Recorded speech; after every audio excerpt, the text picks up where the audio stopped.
Ahí se ve, ¿no? Sí. Bueno, buenas tardes. Con mis compañeras conformamos el grupo número 1 y nos tocó analizar el texto de Carlos de Matos de 1998, que habla sobre la reestructuración, globalización, nuevo poder económico y territorio en el Chile de los 90. En un primer lugar, vamos a hablar sobre los fundamentos y lineamientos básicos del nuevo modelo económico neoliberal, que surge a partir del golpe de Estado de 1973 y del ascenso del poder de un prolongado régimen autoritario, por lo que se da una radical liberación económica, cuyos fundamentos apuntaban a realizar una efectiva descentralización del sistema económico. En este proceso de cambio se pueden distinguir tres etapas. La primera, entre 1975 y la crisis de 1982-1983, donde se establecieron y configuraron los lineamientos básicos del nuevo modelo, como lo fue el libre mercado, la apertura externa y la desregulación laboral. Una segunda etapa fue bajo la conducción del gobierno militar que se da en los años siguientes de la crisis, en los que se mostró un menor apego por la ortodoxia neoliberal y se encaró el manejo de la política económica en forma más pragmática, en la que se acepta la necesidad de implementar nuevos mecanismos reguladores, como lo fueron la privatización de empresas y de la seguridad social y nuevas formas de regulación laboral. Y una última etapa iniciada con la restauración democrática en 1990 y que todavía sigue en curso, en la que no han sufrido modificaciones sustantivas los lineamientos medulares establecidos en la primera etapa. A lo largo de todo el proceso de liberación económica, dos grandes conjuntos de medidas son las que tuvieron mayor incidencia en la configuración del nuevo modo de regulación. Por un lado, consolidar un nuevo régimen de acumulación estructurado en torno a los intereses, funciones, objetivos y estrategias del capital privado, por lo que se buscó restablecer al mercado sus funciones básicas como regulador de la vida económica mediante sucesivas medidas liberalizadoras, y por otro, que la política pública debía encuadernarse en un marco normativo único de carácter no discriminatorio, tanto en lo relativo a lo económico como a lo social y a lo territorial. Entonces, el Estado debe establecer reglas de juego generales, neutrales y estables, además de velar por su cumplimiento. Entonces, si se observan en su conjunto las transformaciones producidas al cabo de estas 2 décadas, como dice el autor en esta cita, se puede concluir que lo fundamental es que se logró perfilar un nuevo modelo de desarrollo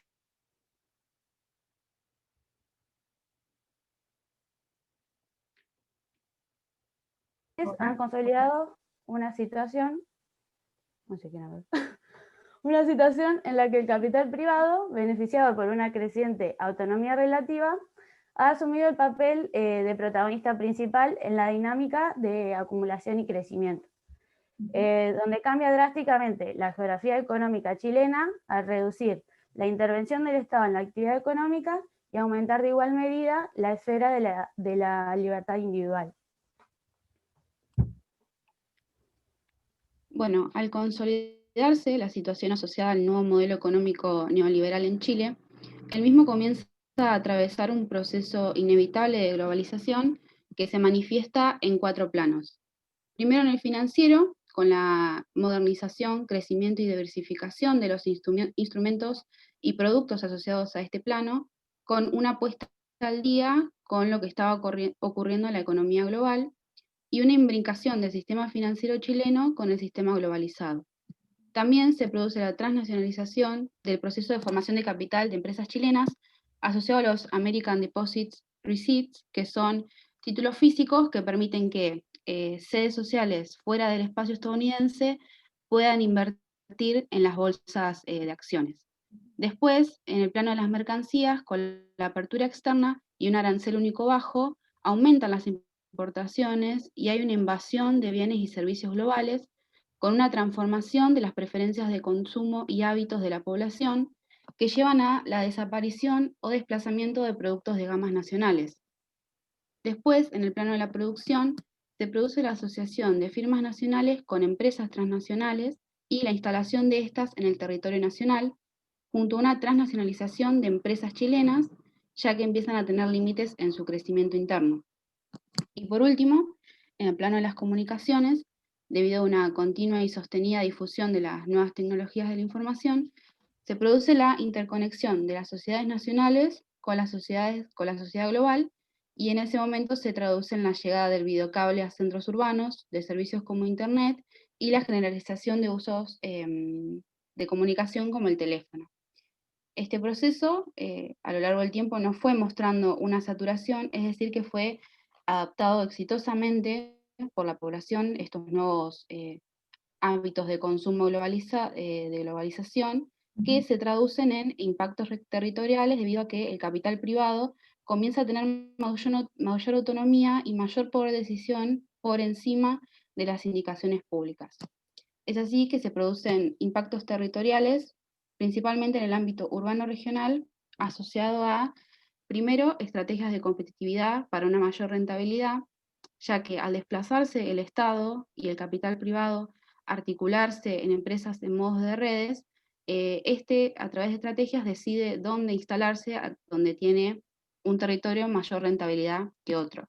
Después, la pluriregionalización de las principales estructuras empresariales privadas, ya que se pierden raíces sectoriales o territoriales debido a una movilidad del capital de las empresas hacia otros lugares que son considerados más rentables.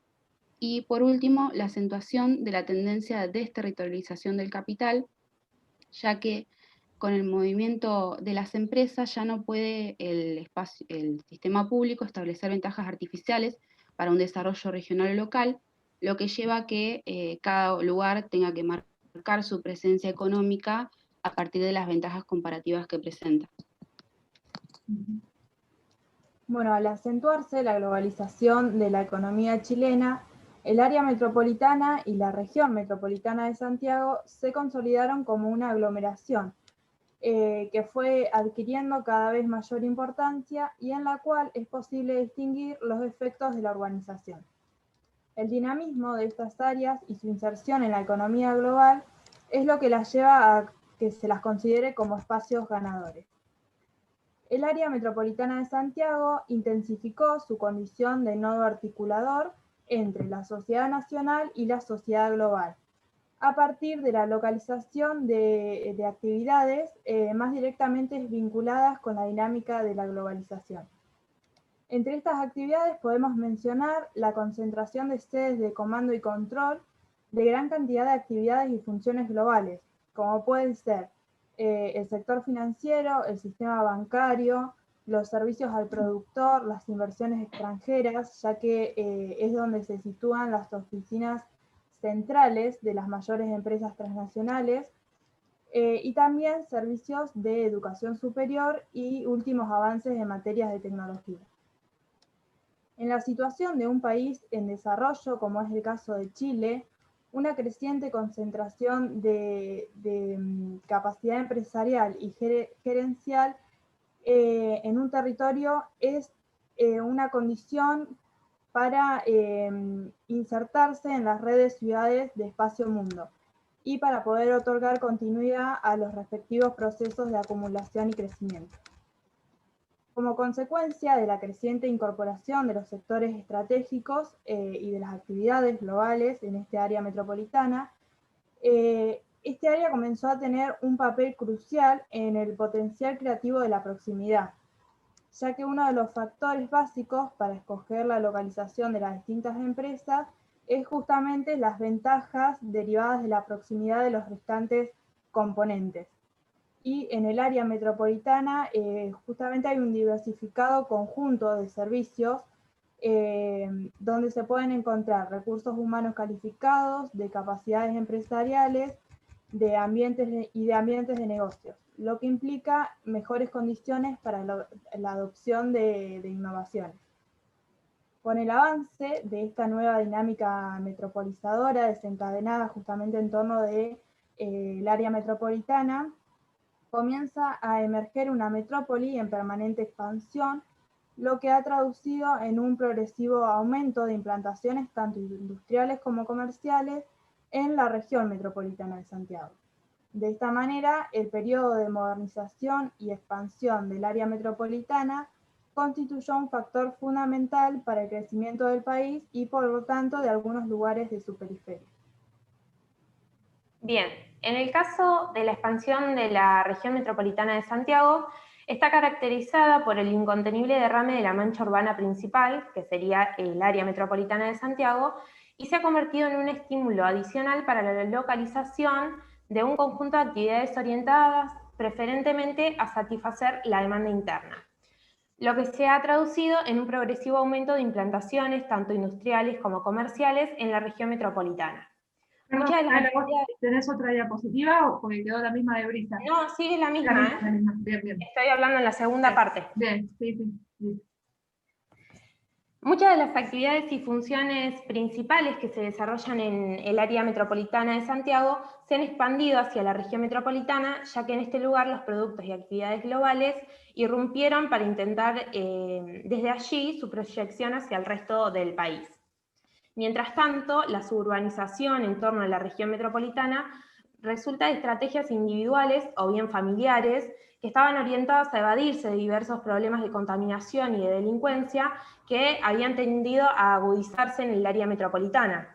Pero la intensificación de los procesos de suburbanización y periurbanización en torno al antiguo corazón urbano estimuló la continuidad del fenómeno urbano territorial del que quieren escapar, generando y agudizando los problemas urbanos también en la región metropolitana de Santiago.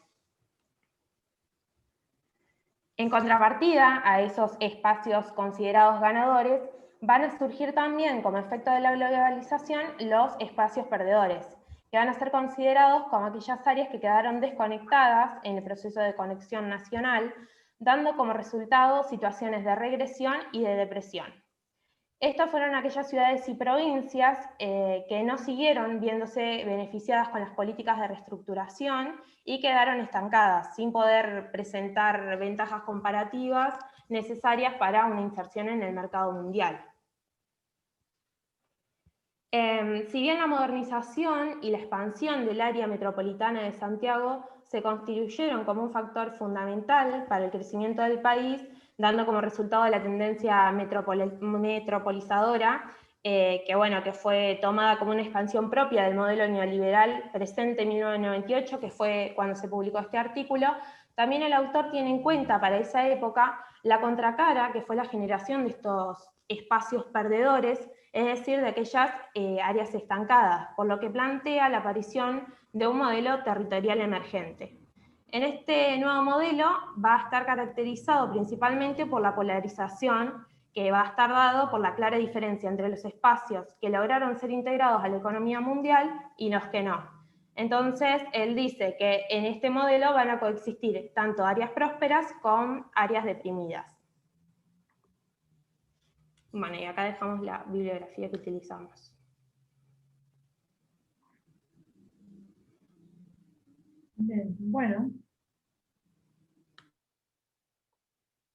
Bárbaro. Ahí estamos. Bueno, Estela, no sé si quieres decir algo. Un comentario. Tiene apagado el micrófono. Tenés apagado el micrófono, Estela, no sé si... Ahora no, ¿no? ¿Ahora está bien? No, ahora te escuchamos. Perfecto. No, te decía que si vos querías preguntar algo que planteaste estos artículos, preguntá, yo tengo varias preguntas. Sí, no, yo les hago una observación de la presentación, que bueno, que estuvo bastante ordenada, estuvo bueno lo que pusieron acá al costadito en el margen izquierdo, que iba, a mí por lo menos me ayudó bastante a ir ordenando la exposición de ustedes. Y teniendo en cuenta las actividades que había propuesto Analía, pude ver que, bueno, las cumplieron todas, y hablaron de los lineamientos que habló Milagros al principio, cuáles eran esos lineamientos básicos del neoliberalismo. Después Nadia, que lo organizó en forma de cuadro, todas las variables que indicaron o que indican que Chile había entrado en la globalización a partir de los 90, y cómo afectó a cada uno de los sectores, el financiero, el de las mercancías, el comercio, la producción y el de las comunicaciones. Y bueno, después entre Brisa y Micaela que explicaron, ¿no?, los impactos estrictamente territoriales con aquellos espacios ganadores y cómo se fue extendiendo, ¿no?, de manera incontenible, como decían, la expansión de la manta urbana de Santiago. Bueno, sí, creo que cumplió con lo que estaba propuesto así en grandes líneas.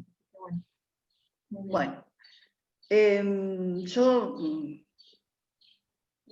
escucho más que nada cómo tratan el tema. Es un tema que está hablando de las áreas metropolitanas, capitales en Sudamérica, ¿verdad? O en Latinoamérica. Sí. Santiago es una capital en Latinoamérica, ¿cierto? Están contando cómo en este nuevo periodo, dicen ustedes, otro periodo de evolución capitalista de este periodo, de este país. ¿Qué periodos vimos nosotros para América Latina? ¿Qué periodos vieron en un proceso de conformación de los territorios latinoamericanos?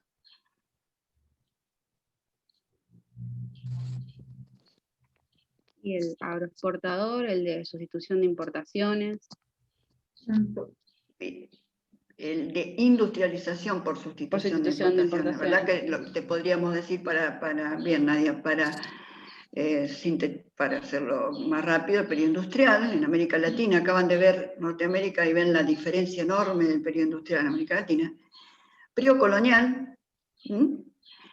¿Qué pasó en el periodo colonial? Se fundaron estas ciudades, todas estas capitales de América Latina. Y cada periodo que vimos, el colonial, el periodo de agroexportador tan fuerte, el periodo ISI, y este periodo, siempre lo que está pasando acá como modelo territorial es que todo cae sobre las capitales.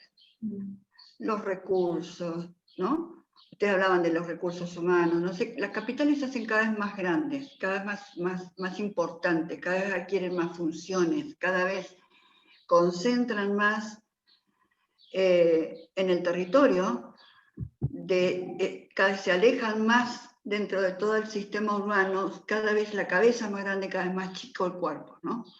Chile con Santiago, pero si vemos Lima con Perú, o si vemos Montevideo con Uruguay, o si vemos Buenos Aires y el área metropolitana con Argentina, es decir, todos estamos viendo en casi todos los países ese modelo. Eso es lo que quiero que vean. No hay acá procesos de difusión espacial, no hay procesos de deslocalización empresarial, no hay una nueva economía que me conectan con Asia y entonces en América Latina está pasando otra cosa, sino que siempre todo cae alrededor de las capitales, ¿verdad? Que es lo que ustedes están planteando acá. Este modelo amplía, hace más rica, le da nuevas funciones, le da nuevos recursos, las sedes empresariales por la misma aglomeración quedan en Santiago, pero ese es un modelo que venimos viendo desde la época colonial. Cuando abrían las casas de importación y exportación también estaban en esa misma ciudad, también siempre la industria fue a parar a la periferia, ¿cierto? ¿Lo vieron a eso? La periferia urbana de las capitales, siempre, y la gente, por supuesto, viniendo hacia donde está el trabajo y acumulando en las capitales. Ese es un modelo tan distinto a otras regiones del mundo, porque siempre estamos, a pesar de los cambios en los periodos, estamos viendo un mismo resultado territorial, una gran ciudad cabeza y un resto de un sistema urbano menor. Por un lado, cambios en las preferencias del consumo. Claro, de golpe les regulan, vemos el mundo, vemos qué hay por ahí. Cambios en las preferencias del consumo, dijeron también ustedes, puede contestar cualquiera, además de Nadia, Milagros, no sé, creo que empezó. ¿A qué se refiere con eso? Cambios en la preferencia del consumo que van a tener en las ciudades un impacto grande también y por lo que la demanda tenga. ¿Qué cambió? ¿Qué eran nuestros países en ese momento y qué de golpe cambió? ¿Teníamos celulares?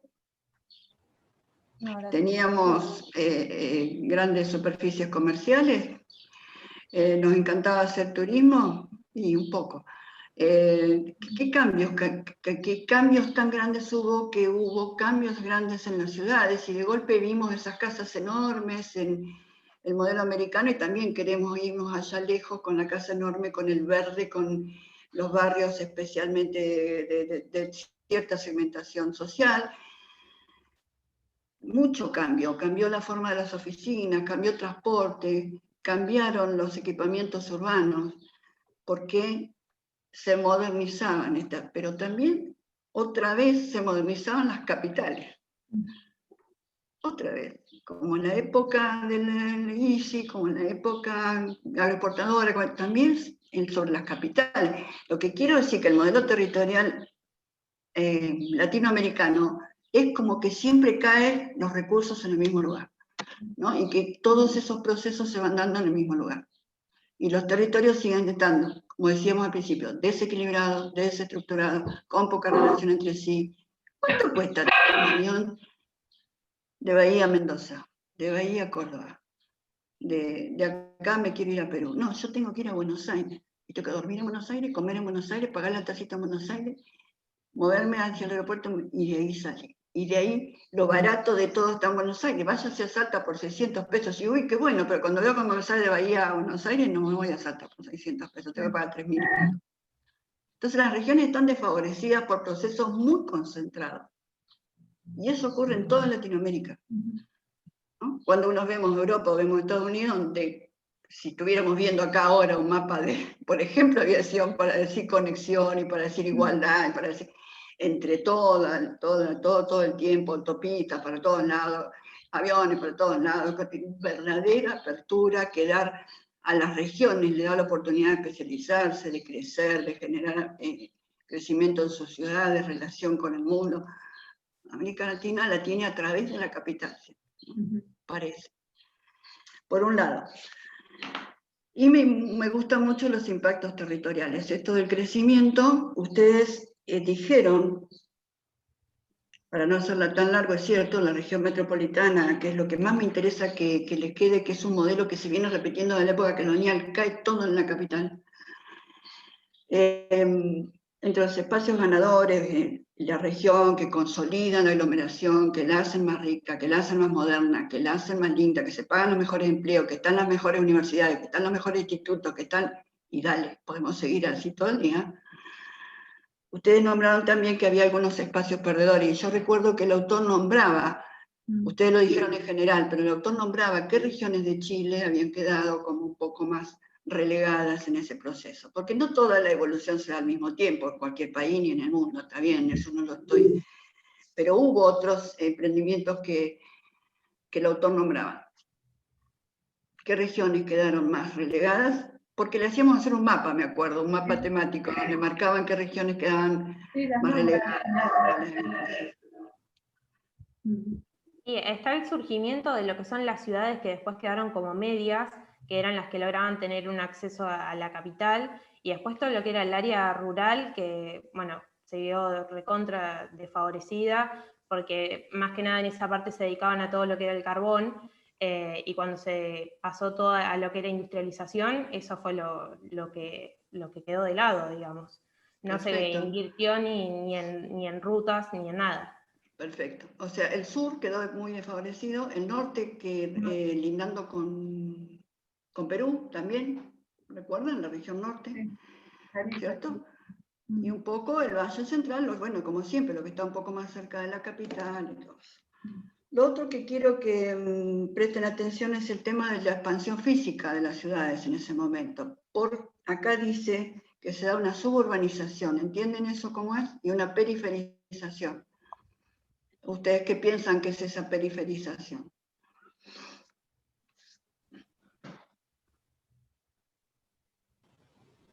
Que es un área que abastece al área principal, es un área secundaria. O sea, que va a tener menores recursos, menor conexión, pero va a ser la que le dé, por ejemplo, la parte de productos primarios, mano de obra, y se vaya conectando con la ciudad en ese sentido, con el área. Entiendo, y está bien, la periferia urbana fue ese área que alimenta, pero en este caso, donde estamos hablando de que de golpe empieza a crecer como a mancha de aceite, dijeron ustedes, ¿no? De manera irregular, y también dijeron por estrategias individuales. La ciudad crece más que la población de la ciudad, es decir, queremos irnos a vivir allá a 20 kilómetros, y entonces los inmobiliarios hacen un loteo de campos, de chacra, de lotes grandes, como decíamos recién, porque cambiaron los modelos de consumo. Es decir, la autopista me lleva hasta allá y yo voy a vivir con mis vecinos que ganan más o menos como yo, en un verde hermoso por allá, y voy a vivir tranquilo. Y con Chicago, ¿vieron los suburbios de clase alta en Chicago? También eran todas estas casas así del sueño americano de las películas, ¿no? En los barrios con las casas grandes, con el jardín enorme. Claro, del eso centro, se copia, son nuevos modelos de consumo. A mi abuelita no se le hubiera ocurrido pensar en eso. Y es más, mi abuelita pensaban en ir a los departamentos. Ahora la gente quiere ir a casas donde sus hijos crezcan libres y contentos, sin problemas ambientales, mucho lugar para estar y seguros, porque las ciudades se pusieron, ya lo van a decir ustedes con el artículo de Rovira, inseguras. La pobreza vino a las ciudades y las periferias son pobres, pero la riqueza también es hoy, las periferias hoy son ricas. Aeropuertos, los malls, los grandes los shopping, los barrios cerrados, estos de los cuales estamos hablando. Eso cambió, ¿no? Las ciudades actuales latinoamericanas son todo eso. Ya no es más el centro, la industria y los barrios que hizo el Estado por las casitas de los obreros. No existe más eso. Oficinas de universidades, campus universitarios. Nosotros somos en la medida somos una pequeñita escala, un poco eso, ¿no? Sí, eso también eso, en las grandes ciudades, en las grandes capitales son a otra escala, de mayor dimensión, pero esos son los procesos urbanos a los que los autores les dan nombres y nombres, y tenemos que ir nombrando y entran nuevos conceptos. Acá tomamos Chile, bueno, Santiago, para poder comparar, ¿no? Perfecto, es una manera muy buena de tratar los temas. No son exclusivos de las grandes áreas metropolitanas, todos estos claro. Que vamos a ir viendo. En Bahía Blanca pasan, a lo mejor en alguna ciudad menor que Bahía Blanca también lo podemos ver, obviamente con una dimensión. La escala cambia. Pero pasa. Sí. Qué bueno. Esos son los nuevos modelos de consumo que impactan sobre las ciudades. A mí ahora me preguntan a veces, ¿cómo ven ustedes en el futuro la ciudad? ¿Cómo va a ser la ciudad después de este 2020 con la pandemia? Y uno piensa, trabajo a distancia en la casa, áreas públicas que cada vez tienen que ser más grandes, el transporte urbano puede ser diferente. ¿Sí? Las cosas que van pasando impactan notoriamente sobre los territorios, sobre las áreas urbanas y rurales. Hoy lo rural no es agrícola, hoy lo rural es turismo, es un conjunto de oficinas, es una universidad que se llevó el campus para allá. En lo rural hoy no necesariamente está la pala y el tractor, ¿cierto? Lo agrícola es una cosa, pero las áreas rurales cerca de las ciudades se están transformando también.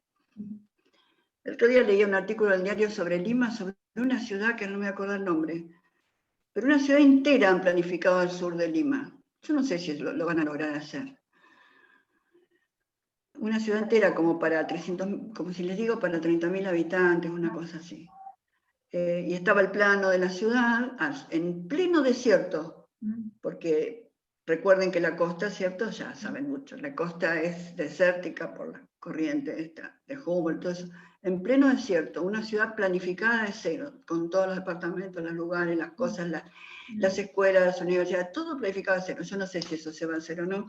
Ahora están sin presidente, creo que metió la mano en la lata y lo sacaron muy rápido. Creo que la gente en otros lados, Perú estaba para arriba, también creciendo muy bien. Y de golpe están sin presidente y creo que sin vicepresidente todavía no sé. 5 presidentes en los últimos 8 días, me hacía acordar al 2001. ¿No? Están copiando Argentina 2001, no es una buena copia. Sí, eran muy jóvenes seguro, pero bueno. Sí. Tuvimos 5 presidentes en una semana, pero no crean. Sorprendió mucho porque venían en un proceso, bueno, pero bueno. Sí. Bueno, espacios perdedores entonces, por ejemplo en el sur, en la zona de la isla de Chiloé, un poquito Puerto Montt. Toda esa zona tuvo un gran desarrollo también. Si ustedes iban a los censos de esa época, creció mucho la población. ¿Por qué cosa?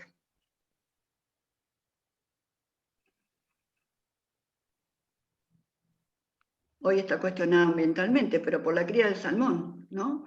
Gran cantidad de empresas noruegas, europeas que vinieron a criar el salmón en el sur, esas salmoneras que se crían en granjas. Eso hizo que la población aumentara. Me acuerdo que veíamos, ahí había datos, o sea que los que trabajaron el artículo se van a acordar, sobre que la población se había triplicado en ponerle en 10 años. Es decir, donde hay trabajo, la gente va, y se había desarrollado también alguna de esas ciudades del sur a raíz de la cría del salmón. Hoy no sé cómo está eso porque empezaron a hablar los ambientalistas de los problemas y no sé si las empresas se han quedado, se han ido, pero eso fue una actividad nueva que vino en esa época que ustedes están tratando también. Bueno, y otra cosa no me acuerdo, así que Bueno, si te parece, seguimos reflexionando sobre los conceptos de los que están hablando y relatando así, piensen que son procesos territoriales que se dan en todos lados y que los estamos describiendo como procesos nuevos. Sí, ahora a medida que avancemos con las exposiciones de los grupos, van a ver que acá se planteó, porque era el primer artículo, más como un marco general, como que las grandes beneficiadas eran las capitales. Pero ahora vamos a ver que no toda la capital se beneficia de la misma manera, hay algunos sectores favorecidos y otros no, que bueno, se empiezan a plantear ahora en el artículo siguiente. Bueno, piensen que la migración en América Latina tiene 50 años, la migración rural a lo urbano, y eso es otro de los procesos muy típicos del continente latinoamericano que sigue ocurriendo por distintos motivos, ya lo vamos a hablar. Yo me saco los auriculares y voy a hacer el mate al lado de la máquina, así que yo escucho igual. Bueno.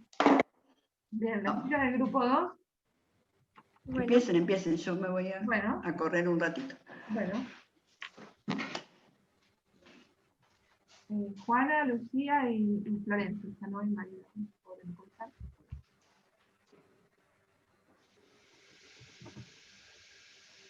Bien. ¿Ahí se ve? Se ve, sí.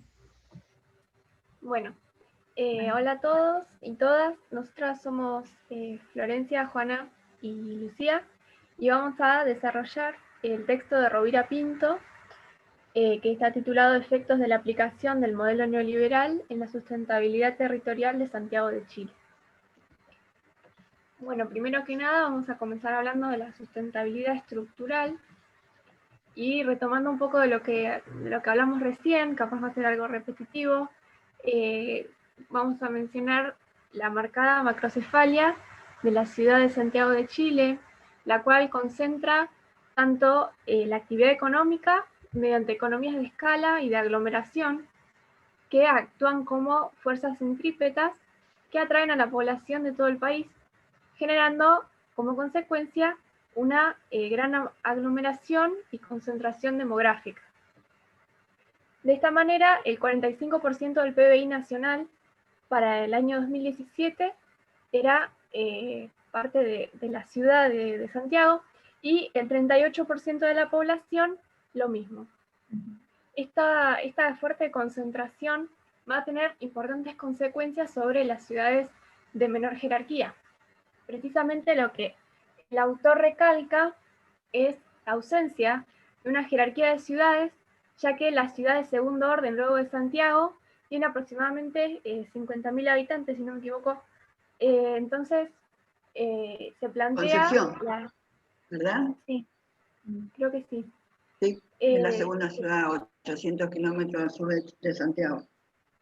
Claro, entonces, bueno, lo que se plantea es una concentración de servicios para la población que va a generar una desigualdad al acceso de equipamientos, de servicios básicos que no se van a presentar en las ciudades más pequeñas. De esta manera, el modelo territorial va a ser muy dinámico en esta ciudad. Acá con estas fotos de Google Earth mostramos el avance de la ciudad desde el año 1984 hasta el año 2016. Podemos ver que la ciudad está en constante expansión de su mancha urbana y bueno, nos planteamos hacia dónde crece la ciudad. Y como estuvimos hablando recién, lo hace hacia la periferia, y ahora vamos a ver quiénes lo hacen y con qué motivaciones. Estos movimientos desde el centro a la periferia van a contrastar con la fuerza centrípeta que ejerce la ciudad en escala nacional iban a ser fuerzas centrífugas. La ciudad se va a expandir hacia el noroeste, hacia el sudoeste y hacia el sudeste. ¿Cuáles son las causas? Bueno, van a existir ciertas fuerzas centrífugas locales que van a actuar sobre todos los grupos sociales sin discriminar según el nivel de ingresos. Aquellos grupos sociales con niveles económicos altos van a desplazarse hacia las periferias a partir de las condiciones de hacinamiento, de contaminación, a partir del imaginario de habitar, como decíamos recién, cerca de la naturaleza, por lo tanto, y también como un símbolo de estatus social, se desplazan hacia los espacios rurales y comienzan a urbanizarlos y a crear espacios como barrios cerrados y condominios. Estos movimientos van a generar fuertes consecuencias territoriales como la pérdida de suelos productivos, la segregación social y consecuencias muy importantes en cuanto al planeamiento, ya que como se instalan en zonas rurales, el planeamiento urbano allí aún no está presente. De esta manera se generan urbanizaciones con poco control. Y por otro lado, tenemos a los grupos sociales de ingresos medios a bajos, que también se van a desplazar del centro de la ciudad en busca de terrenos o viviendas de menor costo, ya que el costo del suelo dentro de la ciudad es muy alto. De esta manera llegan a pueblos en la periferia o pequeñas ciudades donde van a cambiar el estilo de vida de las comunidades receptoras. Quería mencionar un dato que me pareció interesante, que entre 1987 y 1992 hubieron 800.000 movimientos internos entre comunas. Y como se pudiera pensar, quizás que la extensión de la mancha urbana es por movimientos migratorios a escala nacional o por un crecimiento de la población, en realidad son movimientos migratorios internos de la misma población de Santiago que decide desplazarse hacia las periferias de la ciudad. Qué interesante. Bien. Bueno, le cedo la palabra a mi compañera Florencia. Gracias, Hanna. Bueno, respecto a la modalidad de la sustentabilidad ambiental, algunas de las características más destacadas principalmente son la contaminación de la región metropolitana.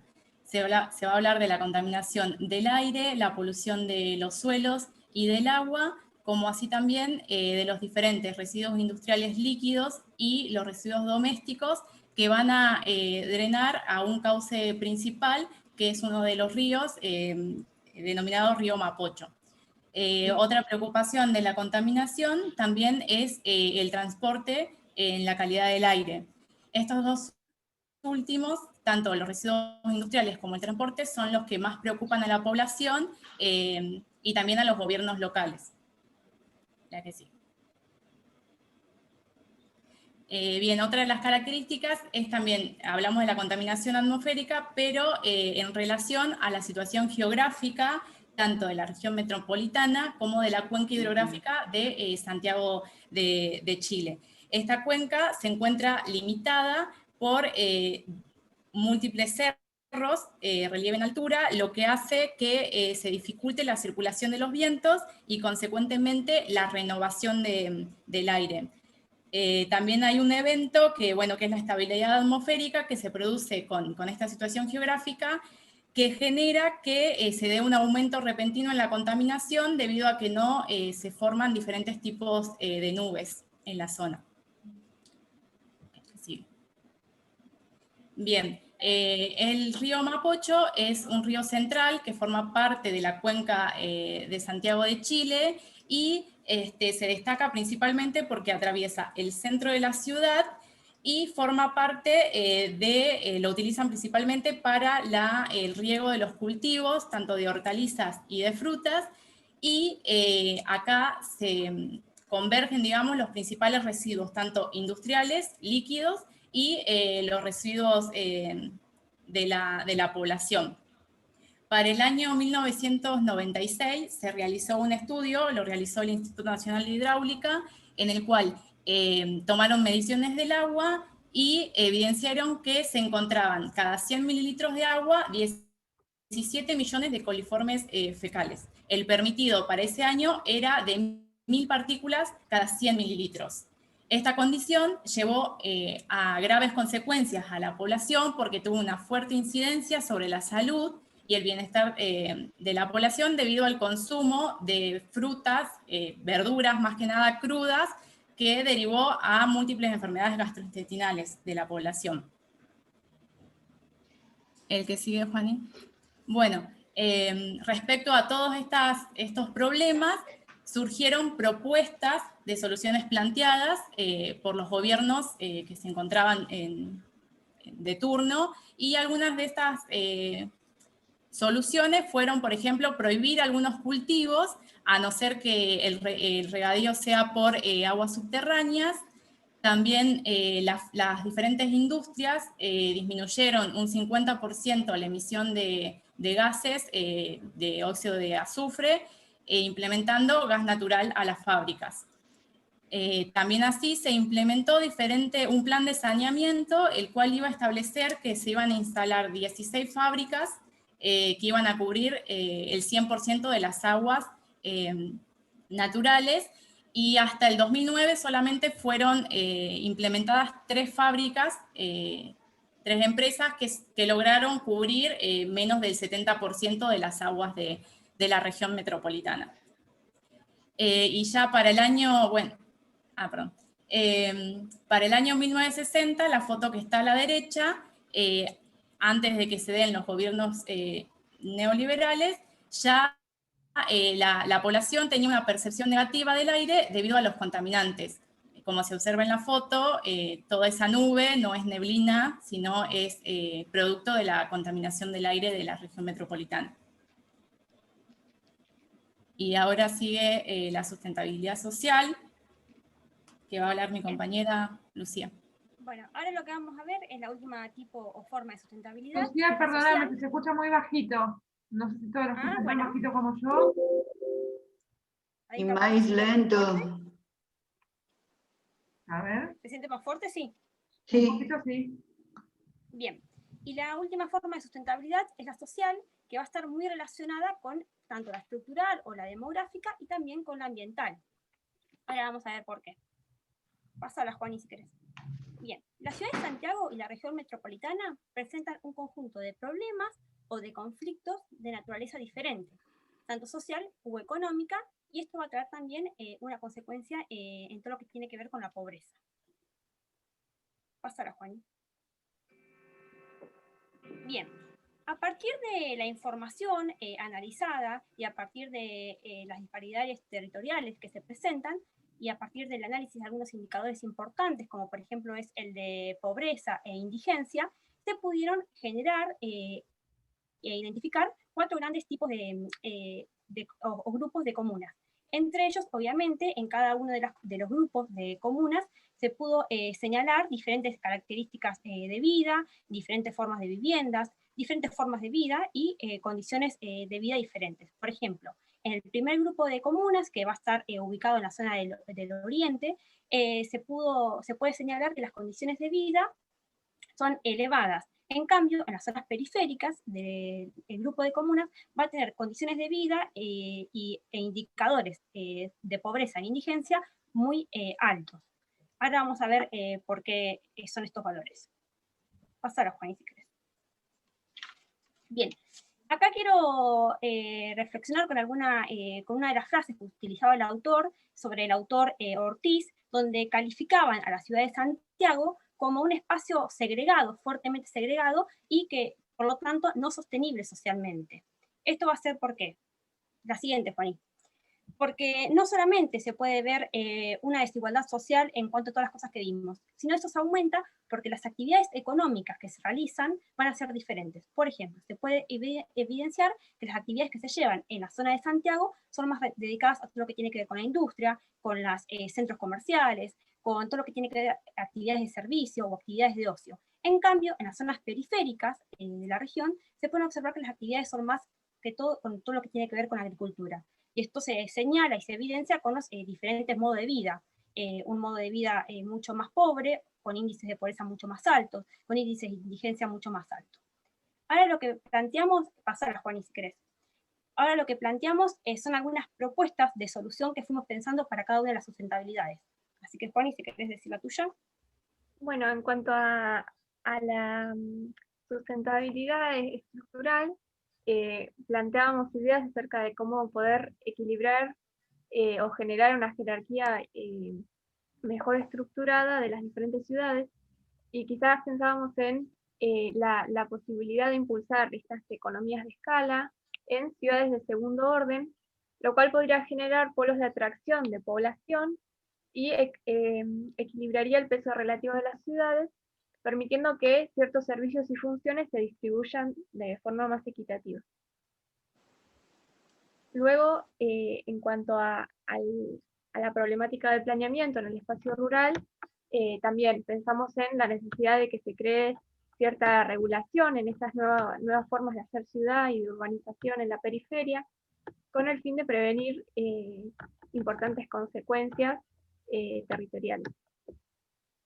Bien, con lo que respecta a la sustentabilidad ambiental, si bien recalcamos que son viables las opciones o las medidas que se tomaron, no resultan suficientes en relación al crecimiento, a la expansión urbana que está teniendo la ciudad. Y algo que habíamos planteado era, por ejemplo, establecer las restricciones a la industria respecto a los vertimientos de los desechos líquidos en los cursos de agua naturales. Actualmente también leí un artículo, una noticia más actual, en la cual les decía que se estableció un impuesto a la población que vierta líquidos ilegales en el río. Bien, y por último, algo más social que habíamos pensado, era que, bueno, obviamente tiene que estar el Estado, a partir del Estado se deben generar diferentes medidas económicas y en relación a la calidad de vida de las viviendas, para poder que esta ciudad sea una verdadera unidad. Entonces, bueno, siempre pensando que el Estado debe intervenir a partir de determinadas medidas o a partir de determinadas leyes para que esto se convierta en algo mejor.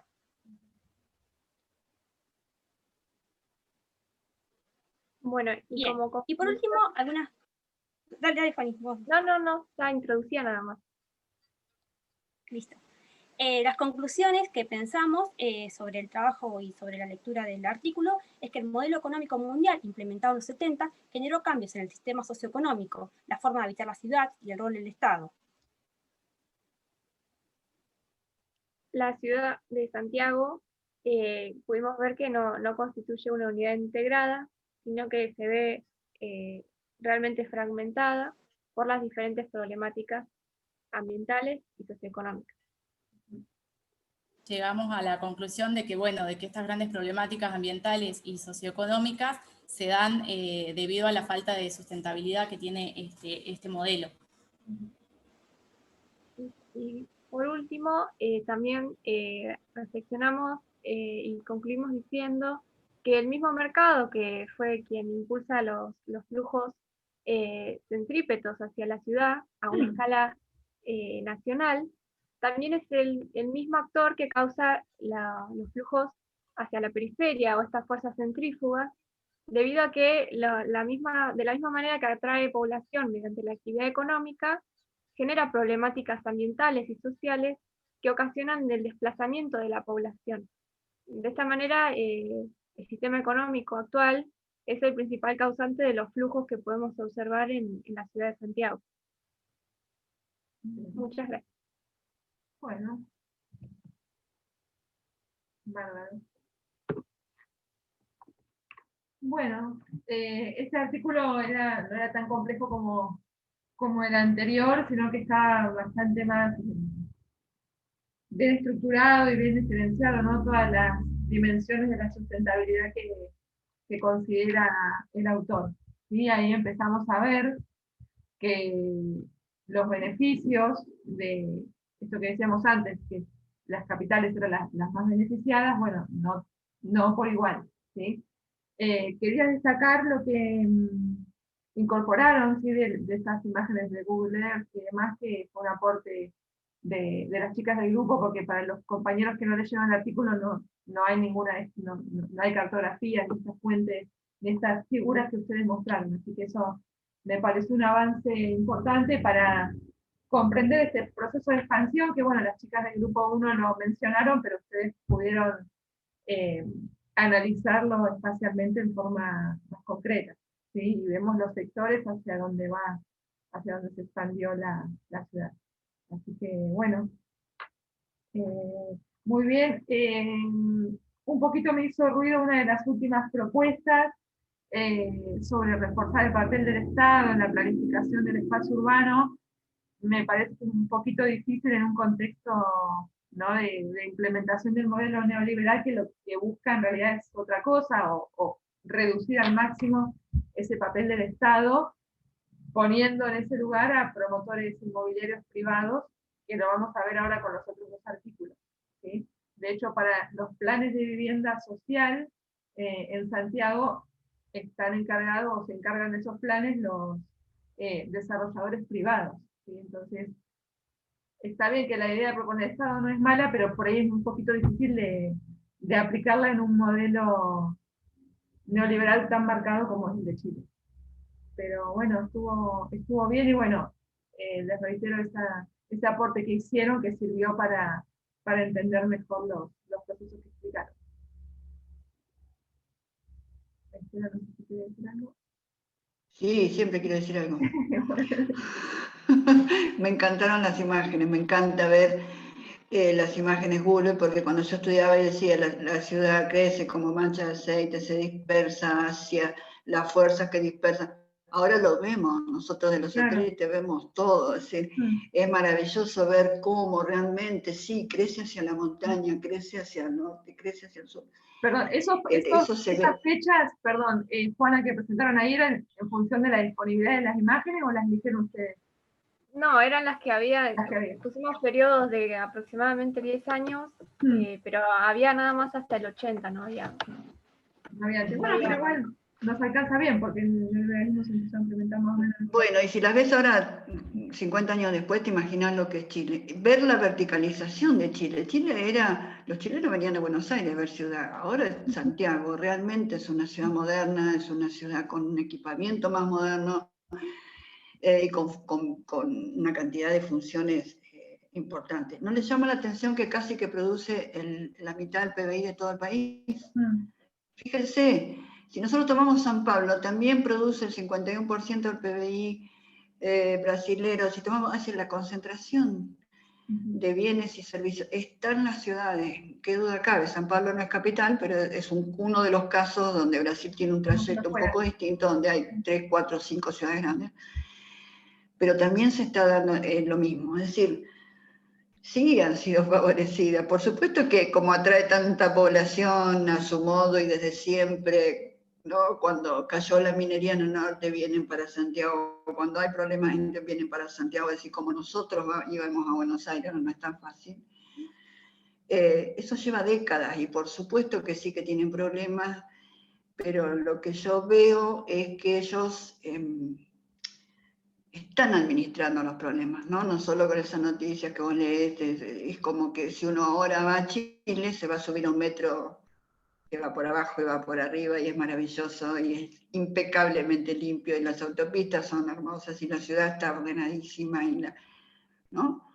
Ellos van sobre los problemas. Por supuesto que el río Mapocho lo tendrán que limpiar, y por supuesto que así como los nuestros, hacen flotar cualquier cosa, hasta perros muertos ahí en el riachuelo, porque las industrias tiran lo del cuero, y las industrias tiran lo que les da la gana, y toda la vida hicieron lo que quisieron. Eso es una cosa muy normal en Latinoamérica, ¿no? El tema de no regular, y ahí discrepo con el Estado. Sí puede hacer, no hace porque no quiere. El Estado sí puede hacer con leyes, que el Congreso hace las leyes, y el Estado, el Poder Ejecutivo, las tiene que hacer cumplir. Nada más. Tenemos leyes hasta acá, pero no las cumplimos si no queremos. Pero simplemente con trabajar y hacer cumplir las leyes, esos problemas se van. Me gustó también que Me gusta lo de me gustó mucho lo de las fuerzas centrífugas y centrípetas. Yo nunca había pensado muy bien. Es cierto, es el mismo proceso el que produce la difusión hacia la periferia de las nuevas formas de consumo con aquellas fuerzas globales que atraen, ¿no? Las inversiones, los capitales, todo lo nuevo que viene a estas ciudades para poder reproducirse mejor. Acá está cerrando Bono, pero leí que habría en Santiago 5.000 puestos de trabajo, es decir, atraer significa tener un espacio ordenado, controlado más o menos, y que pueda crecer. El tema de la localización geográfica, es bien geográfico que Santiago como la Ciudad de México estén en una situación donde el tema de la contaminación del aire fue un tema muy grave que hace unos años, cuando el transporte urbano era tan viejo, sobre todo, ustedes lo plantearon bien, echaba un humo y andaban esos colectivos todo el tiempo, y mucho parque automotor y mucha industria vieja. Todo eso ha ido cambiando con las décadas, no se habla hoy tanto de eso, pero me acuerdo que el profesor de Matos decía que vivía en el piso 8 y que a veces no veía para abajo, ¿no? Era tal la nube de contaminación.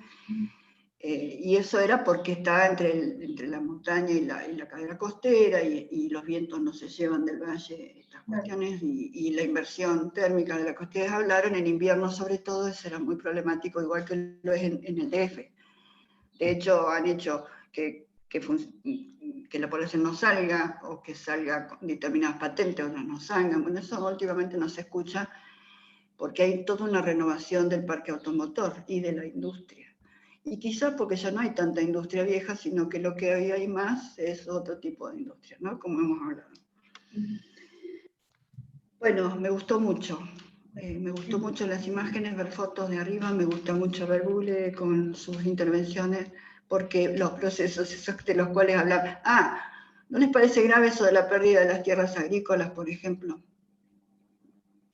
Yo me pregunto muchas veces hasta dónde vamos a alejar la producción que después tiene que venir a la ciudad todos los días, ¿no? Ese daily, lo que veíamos también para Estados Unidos, ¿no? Alimentar las ciudades con las frutas, verduras todos los días, significa que vienen desde la cercanía, no sé si todos los días, pero seguramente todas las semanas, un montón de cargamento con eso. No me dijeron cuántos habitantes tiene Santiago, y no sé si alguno lo miró.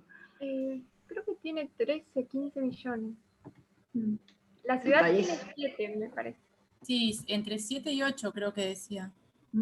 Entre 7 y 8 tiene, la capital tiene casi el 40% del total del país, ¿no? Entonces estamos hablando de enorme concentración, ¿no? Seguimos comprobando la enorme concentración. La ciudad, como ustedes dijeron bien, empezaron hablando de la macrocefalia como proceso, ¿no? Perfecto. Bueno, nada más por mí, podríamos seguir charlando, pero sería más lindo en el aula.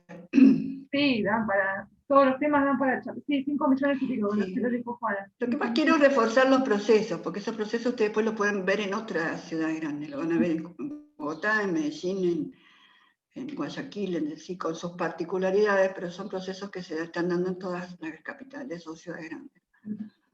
Bueno, muy bien, pasamos al grupo 3, así podemos hacer las exposiciones hoy por lo menos las 4 de los grupos, y la última por ahí la dejamos para el martes, que también está bueno, así escuchan todas las exposiciones,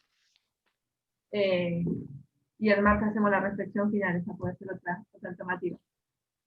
¿Grupo 3 que tenía?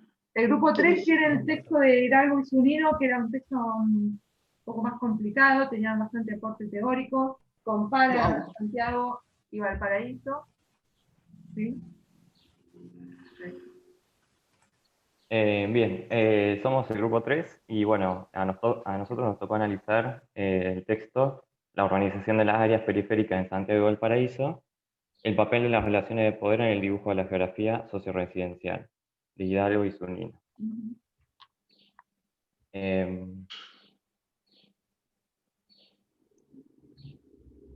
Bien, como marcaba la profesora, hablamos ahora de localización de las áreas de estudio. En el mapa a la izquierda superior, sobre la zona litoral se recuesta la ciudad de Valparaíso, de larga tradición portuaria y bueno, también muy turística.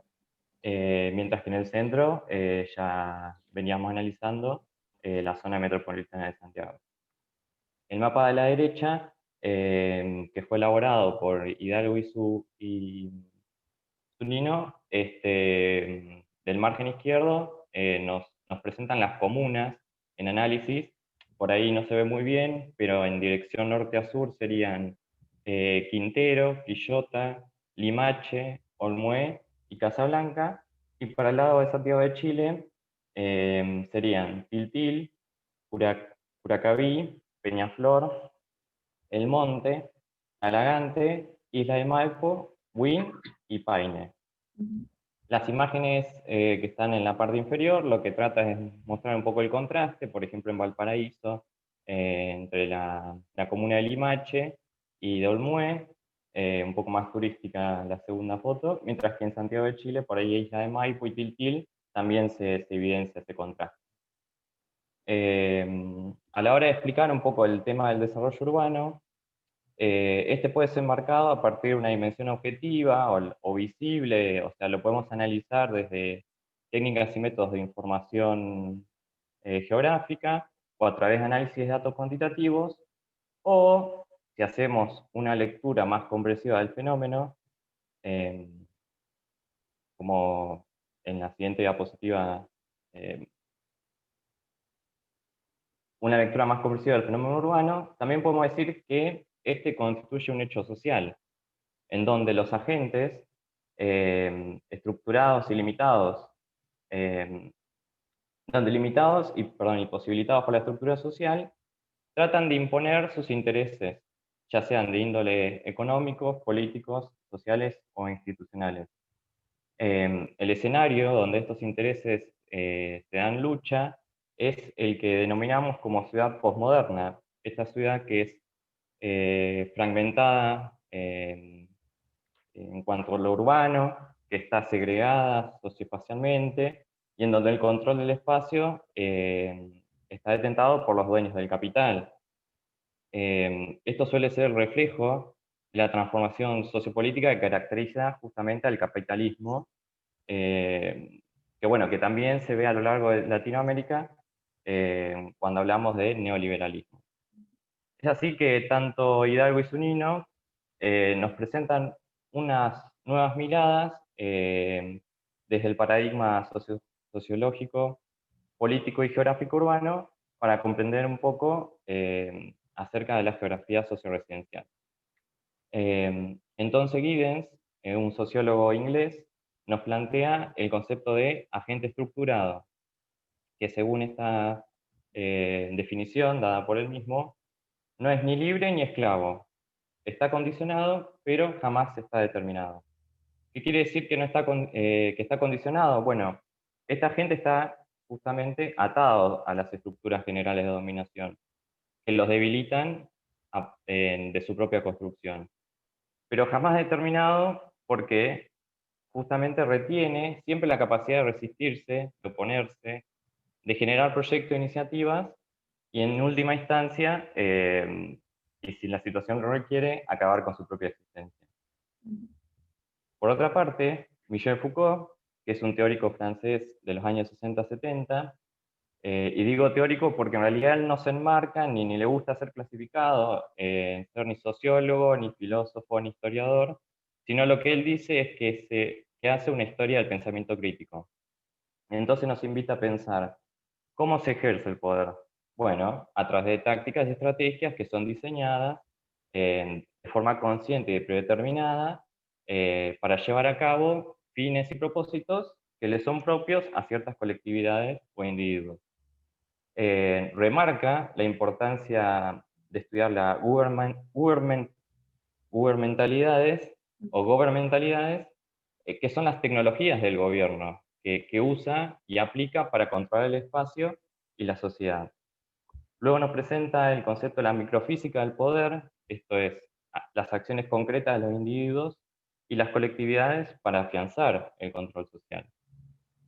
Y por último nos dice, con una suerte de tinte esperanzador, que el sistema de control tiene fisuras. ¿Y por qué? Porque estas fisuras son generadas por los propios agentes, que suelen abrir paso a partir del cambio que uno puede hacer a través de las acciones cotidianas, como una suerte de revolucionarias, que pueden llegar a modificar la estructura del poder existente. Luego, los aportes del geógrafo urbano Swingedow nos dice que las escalas geográficas suelen ser construcciones sociales que son alcanzadas para fines determinados y articuladas en una circulación vertical del poder. Por ejemplo, desde el aparato administrativo nos marca la delimitación de una región. Y que son a partir de esas escalas del poder, o esas escalas geográficas, que la politóloga estadounidense Ostrom recurre a la noción de las reglas sociales, que van a ser explicadas a lo largo de esta presentación. Sí, este artículo tiene un marco teórico bastante más contundente que el resto de los artículos que le proponemos, bastante amplios, pero bueno, lo pudieron explicar muy bien por ahora. Bueno, en cuanto a los aspectos conceptuales que analiza Zunino e Hidalgo, comenzar explicando lo que es la perspectiva de investigación, que es de tipo neoestructuralista, la cual centra su atención en cómo se relaciona el neoliberalismo con los cambios urbanos que se dan en la ciudad, tanto de Valparaíso como de Santiago de Chile. Este tipo de investigaciones evidencian ciertos efectos negativos que se producen debido a los cambios urbanos, como son la disfuncionalidad del sistema urbano, la segregación social, la cesantía en barrios pobres y la difícil integración en el mercado laboral. La cesantía sería como un tipo de subsidio o ayuda económica que da el Estado y que da el gobierno chileno. Y estos efectos, al poseer una dialéctica global local, indican que se encuentran en distintos tipos de contextos e ideologías.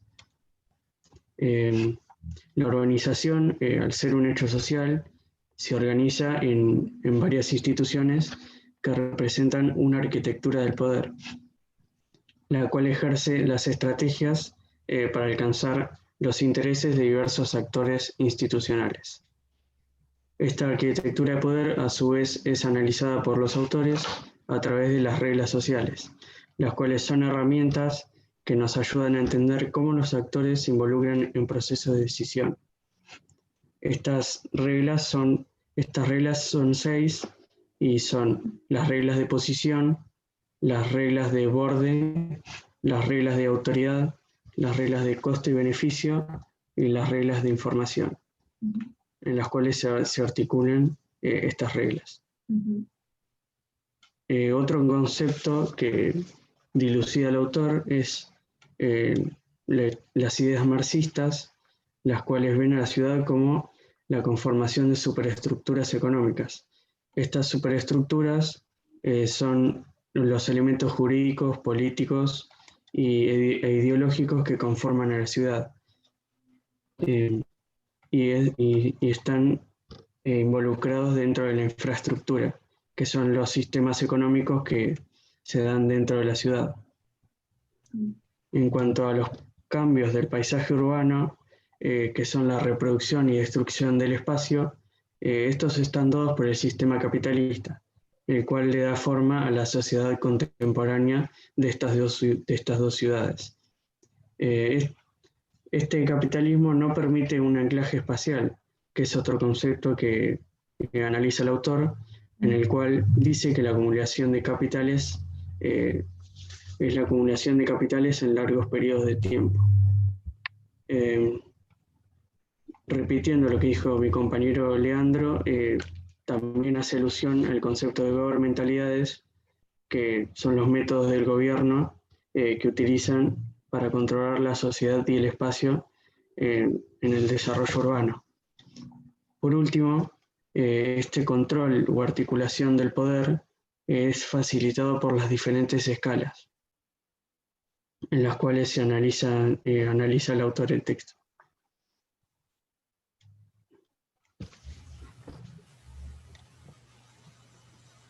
Hola, ¿me escuchan? Sí. Ah, perfecto.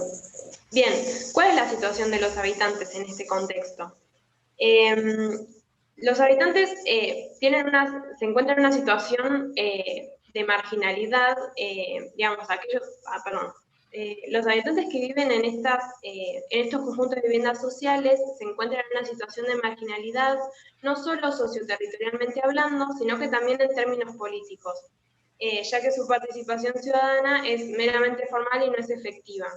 Esto es porque existe un fuerte centralismo en la toma de decisiones en el proceso de desarrollo urbano, particularmente en lo que se refiere a la política de vivienda social.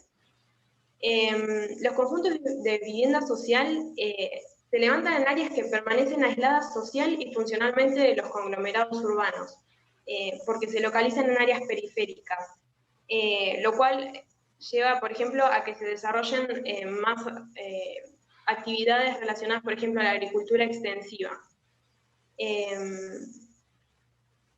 ¿Por qué se da esto? Porque la construcción y la localización de estas viviendas sociales quedan en manos de urbanistas privados que lo que buscan es en realidad incrementar y acelerar la acumulación del capital, y para reducir estos costos lo que hacen es localizar estas viviendas sociales en la periferia. Esto trae un sinnúmero, como dicen los autores, de efectos sociales negativos. Por un lado, porque hay una carencia de infraestructura básica, y por otro lado, porque hay un rompimiento de redes sociales de amistad y cooperación. Hay una cuestión que es el hecho de la distancia, que muchas veces debe vencerse en viajes diarios entre el lugar de residencia y el trabajo, por ejemplo, lo cual limita la entrada de los habitantes en el mercado formal de trabajo y acentúa, en cierto sentido, la marginalidad que sufre esta población. En paralelo con la conformación de viviendas sociales, se desarrolla la construcción de condominios exclusivos, que son lugares donde residen, digamos, son lugares como de alto valor, donde residen personas con un mayor poder económico, digamos, adquisitivo. Estos condominios se encuentran muchos se caracterizan por encontrarse a escasa distancia de los complejos de vivienda social, con lo cual podríamos decir que la segregación espacial disminuye, pero la segregación social en realidad aumenta, o por lo menos se mantiene, porque en realidad no hay interacción entre esos condominios con los complejos de viviendas sociales. Bien. Como dijo mi compañero, la urbanización consiste en un hecho social. Por eso se intenta determinar cambios socioeconómicos a nivel comunal, tanto de condominios como de complejos de vivienda social, analizando las relaciones sociales que se dan entre esas comunas periféricas, tanto de Valparaíso como de Santiago, que son las dos ciudades que se analizan en el trabajo. Este desarrollo tiene como una dimensión objetiva, que es una manera de medirlo, que es mediante un índice que se llama Índice de Desarrollo Socioeconómico, que, digamos, analiza el desarrollo urbano y residencial a través de la calidad de la vivienda, las amenidades disponibles en el hogar y el nivel de estudio del jefe del hogar. Si querés, hago alusión a... Perdón, volvé. Discúlpame. Acá en la imagen que está en la diapositiva podemos ver una imagen de viviendas sociales. Ahora sí. Bien, lo que podemos ver en estos gráficos es la variación del índice de desarrollo socioeconómico según zonas censales en las ciudades. La figura que está a la izquierda indica la variación del índice de desarrollo socioeconómico en zonas censales del área metropolitana de Santiago y su periferia.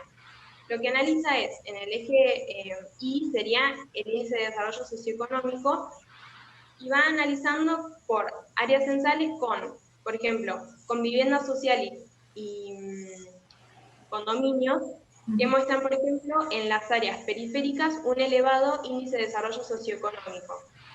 En el caso, por ejemplo, de Valparaíso y su periferia, tiene que ver, por ejemplo, el desarrollo del centro en zonas censales que tienen viviendas sociales y condominios, el índice de desarrollo socioeconómico aumenta, al mismo tiempo que aquellas zonas censales donde tienen condominios, en el caso de la periferia. Estas ciudades experimentaron un aumento del Producto Bruto Interno, con lo cual hubo como cierta medianización de la sociedad, es decir, un aumento de la cantidad de población de clase media, pero aún así existen desigualdades, ya que hay una dicotomía entre áreas residenciales de alto valor y también barriadas populares, donde la población vive en extrema pobreza. Así que después. Bien. Los resultados que dan, estos gráficos tienen que ver con que la presencia de condominios tiende a ser un factor significativo en el incremento del índice de desarrollo socioeconómico. ¿Por qué? Porque las inversiones inmobiliarias y la población demandante determinan una geografía socio-residencial de un lugar. La densidad de servicios, equipamientos e infraestructuras preexistentes son también elementos de valoración dentro del territorio, y bueno, su acceso condiciona los diferentes niveles de bienestar de la población. Hay también una situación que él menciona, que es la llegada de habitantes con mayores ingresos que dominan los condominios, va a provocar subidas significativas en el índice de desarrollo socioeconómico, y la llegada de población pobre, de viviendas sociales, va a generar el efecto contrario. Aunque en las viviendas sociales que se emplazan en localizaciones que posibilitan esa accesibilidad a bienes, servicios, mercado laboral, etcétera, dan como resultado variaciones positivas en ese índice de desarrollo socioeconómico. Bueno, retomando algunos conceptos teóricos que ya mencionaron mis compañeros, sabemos que los agentes dibujan las geografías sociales a través del despliegue de una serie de estrategias basadas primeramente o principalmente en una determinada arquitectura institucional o arquitectura del poder. Y también, como ya mencionaron, la planificación en Chile sigue una lógica jerárquica en consonancia con el marcado centralismo de su sistema político. Entonces, es la Política Nacional de Desarrollo Urbano, elaborada a nivel nacional, digamos, la Política Nacional de Desarrollo Urbano, elaborada por el Ministerio de la Vivienda y el Urbanismo, la que define los criterios básicos para la elaboración de los instrumentos de planificación en todas las otras escalas. A nivel regional, es la Secretaría Regional del Ministerio de Vivienda y Urbanismo la que elabora el Plan Regional de Desarrollo Urbano, pero que tiene que seguir estrictamente, digamos, los lineamientos de la política nacional. Y a nivel local se da prácticamente lo mismo, son las mismas municipalidades las que elaboran los planes de uso del suelo, pero siguiendo el plan regional, o en realidad en la mayoría de los casos, en la mayoría de las municipalidades ni siquiera existe un plan de uso del suelo particular, sino que suscriben a todo lo que dice el plan regional. Bien, a partir de esta arquitectura se ha establecido una serie de canales informales, sobre todo a nivel municipal, que para comunicar el sector privado, es decir, se tienden estos canales entre el sector público y el privado, lo cual permite a los inversionistas privados y desarrollistas inmobiliarios influir de manera decisiva en lo urbano, a través de una serie de recursos con los que no cuentan el resto de los actores involucrados en la toma de decisiones, como las conexiones políticas, el capital y el manejo de información estratégica, lo cual resulta en estrategias complejas estrategias territoriales de promoción y especulación urbana, que, como ya mencionó mi compañera, se ven reflejadas en la situación del mercado de las viviendas sociales, en las que se supone que a nivel discursivo el mercado ofrece la oportunidad de una elección a los beneficiarios de la vivienda social, pero en la práctica, para elegir, tienen pocos terrenos y están todos localizados en la periferia, digamos, en el límite de la ciudad. Continuando con las relaciones de poder, un tanto más implícitas, como dicen los autores, mencionan que la mentalidad neoliberal ha penetrado profundamente en la sociedad chilena, tomando, digamos, como leyes naturalizando como leyes naturales a las leyes de mercado. Esto se ve reflejado en una serie de características como la fuerte individualización del sujeto, la racionalidad económica que predomina o que tiñe a todos los ámbitos de la vida, y la tecnificación del proceso de toma de decisiones, en el que a partir de la información técnica se toman las decisiones, digamos, a partir de uno de los principios positivistas. El resultado es que se ha incrementado la capacidad de las élites políticas y económicas para afectar, sobre todo a partir de los años 80, los resultados de los procesos de decisión. Los asuntos públicos, entonces, son administrados verticalmente, desde arriba hacia abajo, lo cual se ve reflejado en las entrevistas que realizaron los autores, en que el resultado es que en 10 de las 13 comunas, el contacto de los habitantes de conjunto de vivienda social con el gobierno local es considerado inexistente, o que solo se da para solucionar aspectos puntuales de alguna situación puntual. Y por último, las conclusiones del artículo, como ya veníamos viendo, el espacio no es neutro, sino que refleja los intereses de los agentes involucrados, y estos agentes involucrados hay algunos que poseen más recursos que otros para construir, reproducir o destruir los espacios. El desarrollo urbano entonces es la consecuencia de un proceso determinado por un andamiaje institucional y sostenido por sus relaciones de poder. Y más específicamente, digamos, esa era la teoría, más específicamente en Chile hay pobladores marginales, tanto en lo socioeconómico como en lo político, incapaces de influir en los asuntos urbanos. Pero terminan, digamos, los autores mencionando, para no tratar de tener una visión tan determinista, como el concepto de Foucault que habíamos dicho, que no se puede atribuir la situación a la presencia de una macroestructura de poder que determina, digamos, en una relación uno a uno al espacio social, porque los actores locales tienen la posibilidad de resistir y generar cambios, como se ha visto a lo largo de la historia, y como se ha visto también un poco en estos últimos años en Chile. Que, bueno, este artículo fue en 2011, pero habría que ver qué opinan los autores que seguramente han escrito sobre esto, sobre la nueva situación. Y gracias. Bueno, bárbaro, chicos. Bueno, este artículo tenía una complejidad teórica bastante importante, ¿no? Con autores que por ahí no conocían o habíamos tocado de oído, como Guiden, Foucault y demás. Pero bueno, supieron explicarlo bastante bien, creo yo, quedó bastante claro.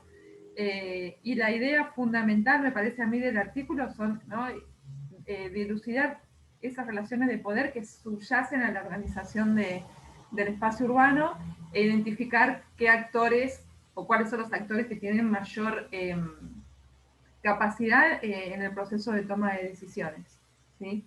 Donde en un contexto de implementación del neoliberalismo, cada vez más los actores privados tienen mayor influencia en las decisiones, ¿no?, sobre la planificación, al punto de, como les plantea el artículo, que son desarrolladores inmobiliarios privados los que producen los planes de viviendas sociales, ¿sí?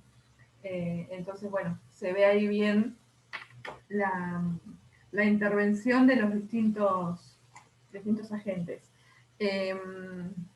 Bueno, comparo un poco la situación de Valparaíso y de Santiago, pero bueno, me parece que tiene más valor teórico el artículo para ver qué es lo que hay que analizar o cómo analizar, de qué manera considerar los actores que intervienen y esas relaciones de poder que son siempre asimétricas y que ocurren en diferentes escalas, ¿sí? Reforzado también, como vamos a ver ahora en el caso del grupo 4, con una estructura política y una división administrativa del área metropolitana de Santiago bastante compleja, ¿no? El gobierno regional, la provincia, la municipalidad, eso también genera toda una red de actores bastante densa y bastante compleja para gestionar. Pero bueno, estuvo muy bien la explicación. No sé si Estela quiere decir algo, quiere agregar algo. Quiero decir que les pondría un 20, porque les han dado un artículo para sociología. Sí, esto es un artículo que analiza las relaciones de poder. que utiliza autores que de mar para acá dicen esto de los hechos sociales dentro, puede ser ciudad, lo usa como un contenedor, pero en realidad de lo que está hablando es de las relaciones de poder. Claro. Y bueno, a mí eso no me aporta mucho. Sería un buen tema para la geografía urbana, la materia de geografía urbana, porque entonces sí se puede analizar por ahí desde este punto de vista, o en el caso de la planificación, cuando hablamos de quién tiene influencia o no en el desarrollo de una ciudad, pero la verdad que acá a mí no me, como que se me cortó el proceso que veníamos viendo de Chile como proceso a través de toda su población, su economía social en su conjunto, y nos metemos en el núcleo más de los sociólogos, que analizan el poder, el ejercicio del poder, cómo me revelo al poder, la sociología del poder, y eso a mí mucho no lo manejo, el control social no lo manejo, no me interesa demasiado, así que no voy a decir más nada, salvo que lo felicito porque ustedes sí lo entienden. Yo en tercer año jamás hubiera podido hablar como hablaron y decir las cosas que dijeron, porque es un artículo que supera lo que nosotros podemos, en este momento estábamos hablando, que era un poco la macrocefalia, el crecimiento de las ciudades intermedias, las ciudades chicas, la economía de los países, cómo el territorio reacciona ante determinadas líneas grandes, no cómo actúa el poder dentro de mi caso, dentro de la ciudad o dentro de, ¿no? Entonces no, es un artículo sociológico directamente. Así que yo si les tengo que poner una nota les pongo 10, uno cada uno.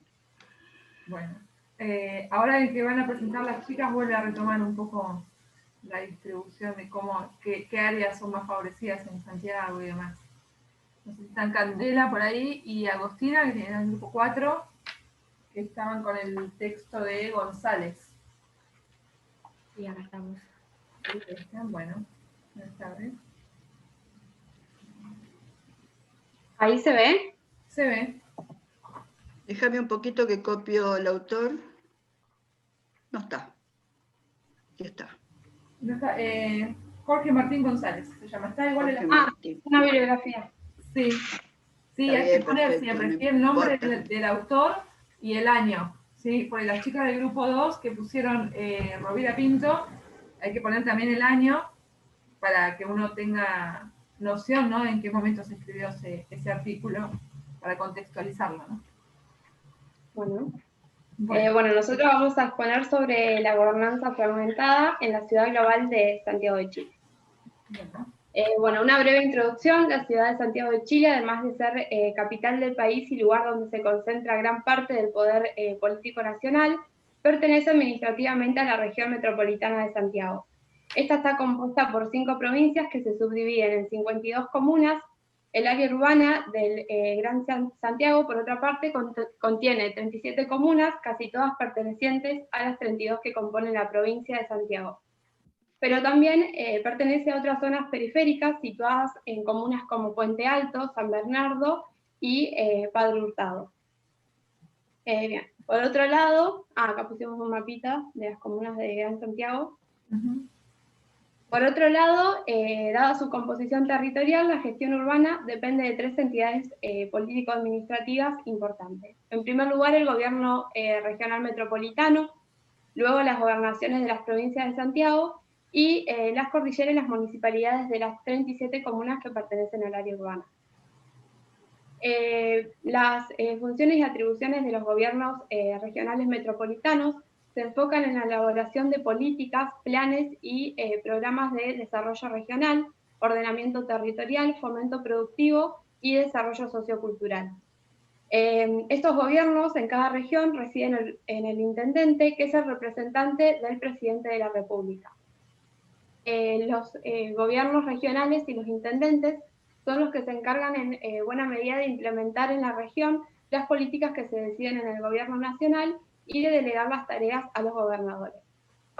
Por otra parte, los gobernadores de cada provincia tienen funciones relacionadas con la vigilancia de servicios y bienes públicos en su territorio, autorizan las reuniones en plazas, calles y aplican las medidas que están relacionadas con catástrofes y emergencias.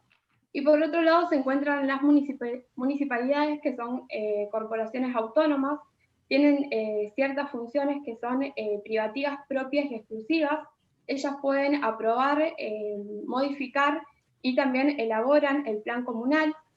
Además pueden desarrollar distintas medidas y decisiones que están relacionadas con la educación, la cultura, la promoción de trabajo, protección del medio ambiente, construcción de viviendas sociales, entre otras.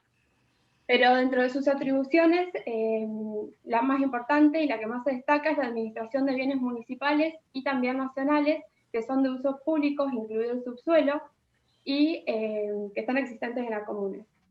En definitiva, las municipalidades y los alcaldes, que son elegidos por sufragio universal, tienen funciones mucho más amplias y son mucho más importantes que los gobiernos regionales metropolitanos a los cuales pertenecen. Bien, la economía multinacional tiene una gran influencia en Santiago, repercutiendo principalmente en los recursos con los que cuentan los distintos territorios en el Gran Santiago. Las municipalidades más cercanas a las aglomeraciones espaciales de las economías multinacionales son las que van a recibir mayores ingresos, como son las comunas de Las Condes o La Providencia. En el caso de Las Condes, se va a ubicar un alto porcentaje de las empresas multinacionales y globales de servicios especializados. Al contar con un capital mayor propio, estas empresas globales permiten que la municipalidad donde se localizan obtengan importantes ingresos. En el caso de Los Condes, estos ingresos duplican a lo de los gobiernos regionales y a la de la región metropolitana de Santiago. Las Condes. Las Condes, sí, perdón. Bueno, por otro lado, se encuentran aquellas comunas que no cuentan con actividades económicas estratégicas o de carácter industrial, por lo que presentan escasos ingresos municipales. Con esto, el autor se centra en evaluar cómo los sistemas de gobierno pueden influir en los procesos de concentración y exclusión. Además, transmite cómo estas dinámicas de concentración son reforzadas por una gobernanza fragmentada en Santiago, en donde determinadas empresas multinacionales e instituciones locales van a concentrar gran parte del desarrollo socioeconómico en contados territorios urbanos, por lo que se fortalecen las desigualdades en el nivel de los ingresos, en la población en situación de pobreza, en la calidad de los espacios públicos, en la contaminación del aire y también en el acceso a Internet o a la educación. Bien, nosotros pusimos un gráfico en el que se muestran los ingresos municipales en comunas seleccionadas de Gran Santiago. Como se ven, Las Condes, Providencia o Vitacura, bueno, van a concentrar los mayores ingresos, ya que también se van a concentrar las actividades de las empresas multinacionales. Después tenemos Quilicura, San Bernardo y Pudahuel, que están próximas a estas comunas donde se concentran estas actividades. Y por último, Cerro Navia, Puente Alto y La Pintana, son las zonas que están más alejadas de aquellos territorios donde se concentran las empresas multinacionales y tampoco cuentan con zonas industriales, por lo que no reciben los suficientes ingresos por habitantes y dependen también de las políticas del gobierno central del país. El autor también remarca que Santiago de Chile se ha convertido en un caso prototípico de lo que es ciudad global, ya que en estas metrópolis se localizan centros estratégicos para la conexión de los intercambios transnacionales que realizan importantes empresas multinacionales. La ciudad de Santiago cuenta con sedes centrales de empresas chilenas que se han transformado en relevantes actores multinacionales y también sedes de empresas de origen europeo, estadounidenses y también asiáticas. En este tipo de ciudad global toma especial relevancia lo que es el sector de servicios de alta especialización, cuyas empresas proveen a otras multinacionales en funciones críticas para sus negocios, lo cual se relaciona con una nueva geografía económica, puesto que gracias a esta cercanía espacial consiguen rendimientos económicos crecientes al ubicarse en territorios urbanos que concentran el talento especializado y cuentan con infraestructura puntera. Uno de los impactos que produce en Santiago y principalmente en Las Condes es que se ha convertido en el centro estratégico de esta economía multinacional, por lo que las empresas de servicios especializados más importantes... ¿Se me corta el mío? Se corta. Yo escucho cortado. ¿Soy yo o a los demás también se les corta? No, yo lo escucho bien. Escucho de que se le corta. Bueno, será eso. Voy a sacar esto. Sí, seguí. Bien. Bueno, me había quedado que Las Condes se convirtió en el centro estratégico de la economía multinacional, por lo que las empresas de servicios especializadas más grandes del mundo se ubican en esta comuna y fortalecen una economía de aglomeración espacial. Otra relevante es que tan solo 20 empresas multinacionales concentraron ventas equivalentes a lo que es el 70% del PIB de Chile en 2014.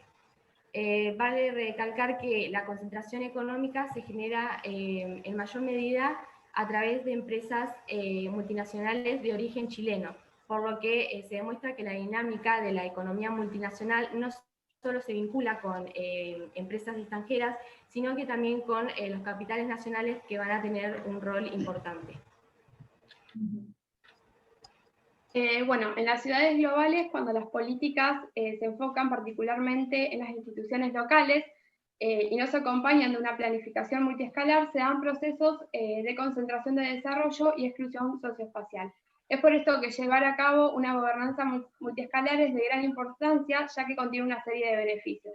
Entre ellos, el trabajo en asociación, una mayor cooperación en proyectos en conjuntos con el propósito de conectar visiones y lograr la eficiencia mediante el diálogo. Además, involucran distintos actores que pueden ser locales, regionales, nacionales y también internacionales, y se considera atribuciones y recursos para las instituciones intermedias, regionales o urbanas. Esto tiene una gran importancia en los territorios como Santiago de Chile, cuyas dinámicas propias son de una ciudad global y generan procesos de concentración económica y también de exclusión social que alejan a la ciudad y al resto del país de un verdadero desarrollo inclusivo y sostenible que no deja a nadie atrás.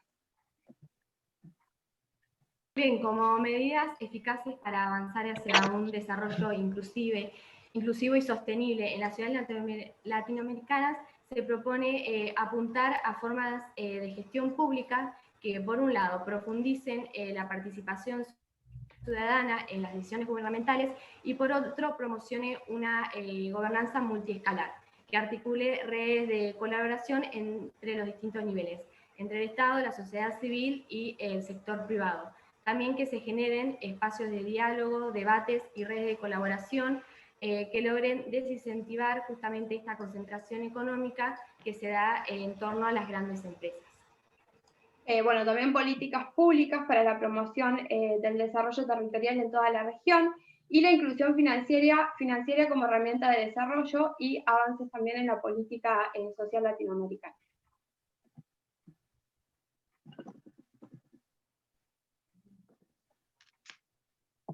Bueno. Bárbaro. Bueno, acá empezaron diciendo bien, ¿no?, la complejidad político-administrativa que tiene toda el área metropolitana de Santiago y cómo distintos niveles de gobierno tienen diferente capacidad de actuación, ¿no?, para intervenir en el territorio. Y bueno, el papel fundamental de las municipalidades, o sea, de la escala local, ¿no?, en las decisiones que tienen que ver con el desarrollo urbano y en este caso la instalación de empresas. Por ahí algo que hubiera estado bueno, chicas, sería aclarar por qué el autor considera a Santiago de Chile como una ciudad global, y nosotros como que estamos acostumbrados a pensar siempre que las ciudades globales, según el concepto de estas que se hacen, son tres, ¿no?, París, Nueva York y Tokio, y por ahí si te dicen que Santiago es una ciudad global, en principio puede sorprender, pero bueno, el autor plantea una serie de requisitos que llevan a considerar que, o a pensar que podemos considerar a Santiago de Chile como una ciudad global, ¿sí? Sobre todo con la instalación de empresas multinacionales, algunas de origen chileno, como decían las chicas, y otras extranjeras, ¿sí? Y las municipalidades obtienen los ingresos de la instalación, ¿no?, de esas empresas, directa o indirectamente, a través de distintas impuestos o tasas. Entonces, siempre las comunidades las municipalidades, digo, donde se localizan las empresas, es como que se hace un círculo vicioso. Si tienen más plata para intervenir en la mejora de los espacios urbanos, con lo cual se hacen más atractivas para la instalación de las empresas, de la población. Bueno, es un círculo vicioso, opuesto a lo que ocurre en otras, ¿sí? Que vieron que por ahí las comunas que se van mencionando en los distintos textos se van repitiendo, ¿sí? Las Condes ya las nombraron también en otros textos, ¿sí? Una de las más favorecidas, Las Condes, Providencia, Vitacura, y después Cerro Navia, que también la nombraron bastante, en el otro extremo, digamos, de la situación, ¿sí? Así que, bueno, por ahí hubiera estado bueno aclarar eso de Chile, de Santiago, digo, como ciudad global, para que quede más claro al resto de los compañeros, pero después estuvo bien, creo, la exposición.